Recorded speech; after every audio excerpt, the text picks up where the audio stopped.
According to the Indian intelligence report, this man is staying along with his gang here for the past 6 months. मुझे इतना परेशान क्यों किया जा रहा है? मेरे लिए ये फालतू की सिक्योरिटी जरूरी है क्या? So what? मैम, आपको यहाँ से जाना होगा इसी वक्त। Dad? Sorry, gentlemen. So, exhibit his photograph in all the hotels, public places, and malls. We have to nab him immediately. सही, हमारा पासपोर्ट बनाना में कितना टाइम लगाती? ऑलरेडी तुमको इतना पैसा दी, हम इधर बेबस बैठी और इंडिया का प्राइम मिनिस्टर फ्री घूमती। कब मारेगी मैं उसको? मेरा बात सुनो, तुम्हारा पासपोर्ट जल्द से जल्द मिल जाएगा। आपके डैडी को खतरा है, फिर भी आपने ऐसी हरकत की।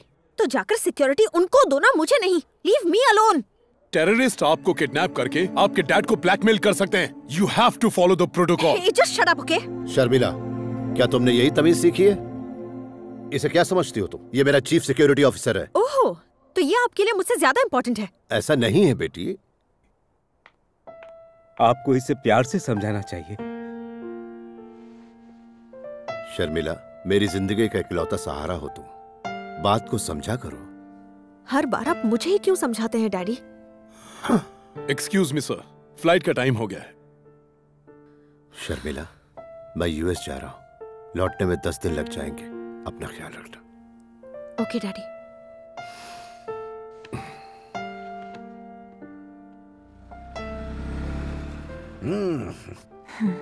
वो बाहर जा रही है, ये बात किसी को पता ना चले। जाओ।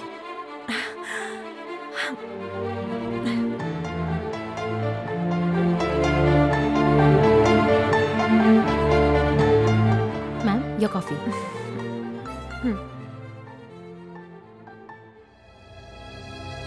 अरे, ये डीके यहाँ क्या कर रहा है?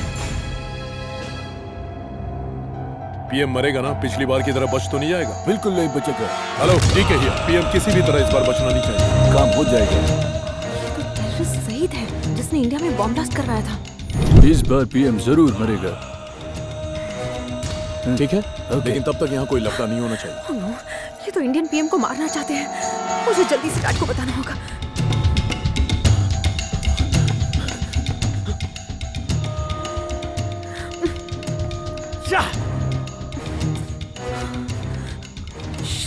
डैड का फोन क्यों नहीं लग रहा? ओह नो, ये यहाँ पे पहुंच गया।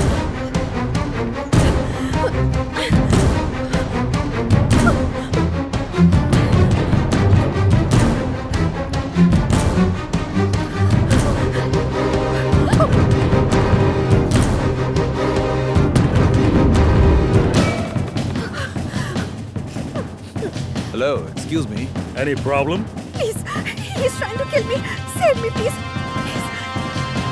What's the problem? Hey man.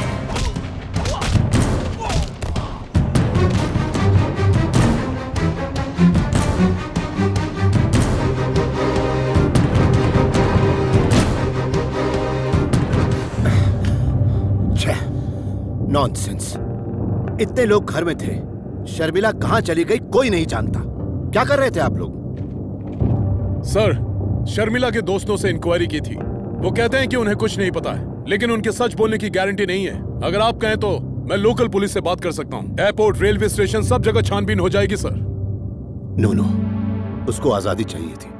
वो कहीं आसपास ही होगी। अगर ये बात सबको पता चल गई तो प्रॉब्लम हो जाएगी। हम उसका थोड़ा और इंतजार करते हैं।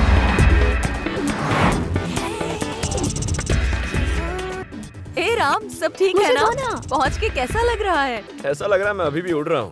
मतलब? अरे हेलो भैया, कैसे हो? कौन बोल रहा है? मैं सुकन्या। सुक्कू, तुम वही हो ना जिसने 2000 रुपए के लिए मेरा रगड़ा पैटिस बनाया था? अब समझ में आई मेरी औकात। यहाँ गोरे मेरा सामान उठाते हैं, मर्सिडीज में घूम रहा हूँ मैं। एक बार तू यहाँ, फिर मैं तुझे बताती हूँ। लगता है फोन कट हो गया। ए, राम्या, कहीं कुछ चल रहा है क्या? अरे मुझे दे। अरे ये राम, बात कर रहे थे ना? तो कमीने, जब गलियों की खाक छानी होती थी तो मुझे लेकर टहलता था, और आज मजे लेने की बात आई तो अकेले ही चला गया। अब क्या मैं यहाँ पे गन्ना चूसूं? नहीं। कुछ लोगों की जिंदगी जलकर राख होने के लिए बनी होती है। स्टाइल में रजनी, क्रिकेट में सचिन, म्यूजिक में रहमान और घर में मैं। वहाँ जाती है ये ब्लैक कोबरा बन गया है। अरे राम का फोन छे। हेलो दीदी, मुझे भी बात करनी है। अरे चुप कर, चुप कर बांद्री ना।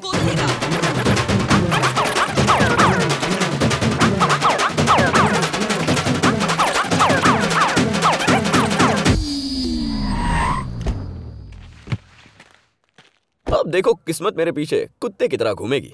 Excuse me, sir. Passport and cash, please. Yes. Thank you. Keep the change. तो कहा था मैं? कुत्ते की तरह। You know puppy? पपी, मुझे पपी बहुत प्यारे लगते हैं। मैंने तुम्हारे चाचा से कहा था उनके जैसा एक पपी लेके आ जाए। तुम मेरे लिए पपी लेकर आना। हाँ। लाविस ने डिकू बिल्कुल तुम्हारे चाचा के जैसा, जो उनके जैसा वफादार ओके, हो ओके। और उनकी सुनो, तरह- फोन देना। हाँ। आलो पपी साथे मारो, मतलब राम साथे बात करो। हे, डैडी, तुम्हें पता है तुम कहाँ हो? वाइन फैक्ट्री के सामने। Wine factory? डैडी आप जानते हैं मुझे वाइन पसंद है, पर wine factory you are too much. गधेड़ा जरा पाछड़ जो, तुम्हें लाने वाली कार चूमंतर। और तुम्हारे पास पासपोर्ट और कैश भी नहीं है। हे, कान खोल इन्हें सांभળી ले। आज से तुम उस वाइन फैक्ट्री में सिर्फ एक कुली हो। अब अपने खाने पीने नहाने धोने सबके लिए तुम्हें खुद कमाना होगा। अगर तुम्हें इंडिया वापस आना है तो उसके लिए पैसों का इंतजाम अपनी कड़ी मेहनत से करना होगा। जहरे दिवस रात गधेड़ानी टाइम काम करीश, तब जाकर तुम्हें जिंदगी की कीमत समझ में आएगी। और हाँ, वहाँ से भागने के बारे में सोचना भी मत। वो पैलेस नहीं है, प्रिजन है। डैडी! भैया ये क्या किया आपने? ए जो पुताने जात ने 30 मार खा समझे छे तो हूँ तेनो बाप छू। पुलिस में रिपोर्ट करके हम सबको जेल भिजवाएगा। रोज के झगड़े, पुलिस स्टेशन, च बहुत कोशिश की पर वो नहीं सुधरा। तब मैंने ये खेल खेला और वो फंस गया। મોટા ભાઈ પેલીએ પેરિસની બ્રાન્ચ અને ચીટને કાઢવી ए बद्धो मारो प्लान હતો। हर चिट पर सिर्फ उसी का नाम लिखा था। पर अगर वो किसी और को साथ ले जाता तो? अगर वो लेकर जाता ना तो इसी निकम्मे को लेकर जाता। एक मुसीबत बिजी टरती। बची गयो तू। भैया आपने ये ठीक नहीं किया। भाभी होती तो ऐसा होने देती क्या? इसी बात का तो हमेशा फायदा उठाता रहा है। अब उसे पता चलेगा। उस फैक्ट्री का बॉस मामूली आदमी नहीं है। वेरी स्ट्रिक्ट, डिसिप्लिन और फौलाद है वो। मारो लंगोटियो गब्बरियो। अमीने तुझे पता है ना किसकी करतूत है?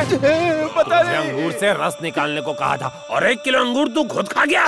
मत मारिए मालिक, मत मारिए। नहीं मारूं तुझे, खा खा के ढोल होता जा रहा है। अंगूर क्यों खाए बोल? मुझे भूख लगी थी, क्या भूख करता? लगेगी तो मुझे भी खा लेगा क्या? सर, इस लंगूर ने अंगूर खा लिए। सर, ये लड़का कृष्णदेव का बेटा, हैदराबाद वाला आपका दोस्त। ओ, तू है वो। देखने में तो अनाड़ी लगता है, पर सुना है बहुत बड़ा खिलाड़ी है तू। यहाँ जो 1 किलो अंगूर खाता है उसे 25,000 भरने पड़ते हैं। यहाँ रहने वाला हर शख्स खुद कमाता है और खुद खाता है, और अगर ऐसा ना कर पाए तो जिंदगी भर वो यहीं पर सड़ता है। 25 किलो अंगूर कुचलने से 1 बोतल रस निकलता है और 1 बोतल के 5 रुपए मिलते हैं। यहाँ 5 रुपए का मिलता है half bottle water. Sir, Hyderabad का टिकट कितने का होगा? 45,000 रुपए। 45 मतलब 9,000 बॉटल। अगर 25,000 किलो अंगूर नहीं कुचले तो हैदराबाद नहीं जा पाऊंगा। इसे भी अपने साथ काम पर लगा दो। गब्बर तुम्हारे बाप का दोस्त है? तुम्हारे भी बाप का दोस्त है? हाँ है। उसका बाप भी दोस्त है। तो लोगों से गुलामी करवाते हैं ये? नहीं, ये अमीर लोगों के सरफिरे बच्चों के साथ ऐसा करता है। तो तुम भी रिच हो? हाँ। तुमने कौन सी शरारत की थी? थोबड़े को देख के लोग मुझे आशिक मस्ताना बुलाते थे। चिकनी चिकनी लड़कियां मुझे देख के फ्लैट हो जाती थी। एरिया में एक भी लड़की नहीं बची थी जो मुझे देख के अपने आप। तुम्हारी अकल और शक्ल देखकर तुम पे लड़कियां मरती थी, ये कुछ हजम नहीं हुआ। सच में? गुड मॉर्निंग अनुसया मामे। ये क्या? कार को मम्मी कह रहा और कॉफी पिला रहा? गब्बर की अम्मा अनसुया देवी इसी कार में अचानक मर गई थी, इसलिए ये कार उसके सेंटिमेंट से जुड़ी है। मरे हुए को सेंटिमेंट और जिंदा लोगों को पनिशमेंट? सिर्फ कॉफी ही नहीं, दिन में चाइनीज, रात में इटालियन और त्योहार पर वर्ल्ड क्लास वाइन पिलाई जाती है कार को।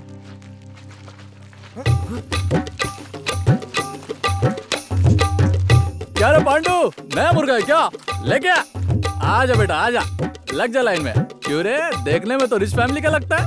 यहाँ दाल निकलेगी। हमको देख, तेरी हालत भी ऐसी होने वाली है। हम भी यहाँ घूमने के चक्कर में आए थे और यहाँ आके फंस गए। मन में कोई डाउट मत रखना, यहाँ से निकलने का कोई चांस नहीं है। पेरिस में ऐसी कोई जेल भी नहीं होगी जैसी यहाँ पर है।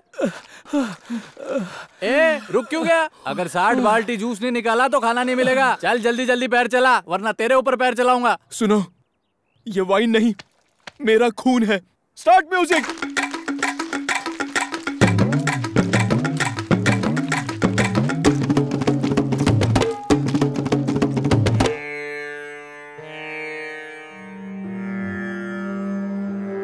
स्वामी जी, जब से वो गया है घर सूना हो गया है। सूना नहीं, उसके जाने से घर में शांति छाई है। उसे सुधारने के लिए ही तो वहाँ भेजा है, ताकि वो जिम्मेदार बने, है नहीं पप्पा? कृष्णा, तुम्हें उसे नहीं भेजना चाहिए था। उसकी जिंदगी सुधरने के बजाय उलझने वाली है।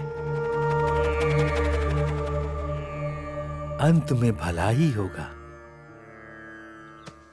अरे मम्मी, मेरी मम्मी कहाँ गई?